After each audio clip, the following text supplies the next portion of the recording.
The impact money quote of the day is, it's not what you make, it's what you keep. You know, being in the industry now 13 years, it's been kind of interesting to see that it's not always the people that make the most money that have the most money, and it's not the people that make the most money that save the most money, but it's also not the people that save the most money that have the most money at the end of the day. And so that is where our real-world rule of money comes from today, is something called the wealth formula.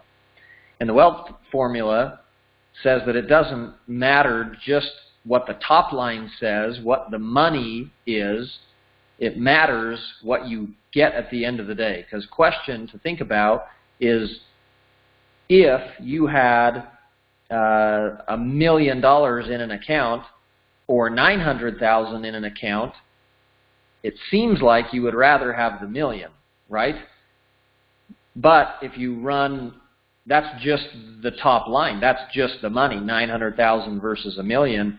If we eliminated all of these and only kept the bottom one, which is taxes, and you had that $1 million taxable or 900,000 tax-free, at the end, where it comes down to our wealth, which person gets to spend more money? The person with 900,000 tax-free withdrawals or $1 million with taxable withdrawals?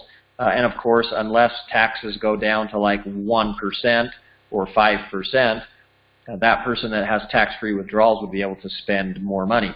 And so that's something interesting that the invention of the 401k has done, is it's shifted people's focus away from what they get to spend and what they get each month to live on, and it's focused them on the pile of money, not realizing that it's all going to be taxable when they pull it out. And I'm not saying that a 401k is a bad option. It's just, as people analyze their money and their situation, for educational reasons, the very best thing to do is run the scenario through the wealth formula that is the following steps. Is take the money that you have plus time, how much time it's going to sit there, or how much time I'm going to be adding money to it, plus or minus the rate of return, because sometimes the market's up, sometimes it's down.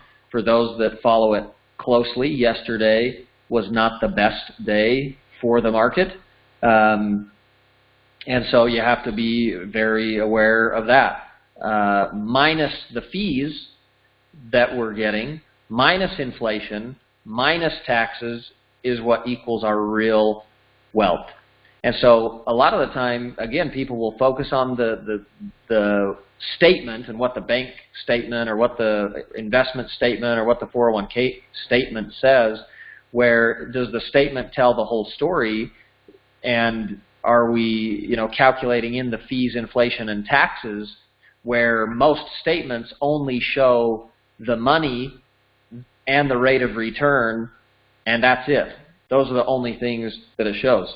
So using this real world rule of money, people can take any investment over any amount of time and calculate what their potential wealth can be, obviously for things adjusting, inflation, taxes, etc., but at least get themselves in a mindset and on a path where it gives them a chance to at least know where they're going. And that's our real world rule of money for today.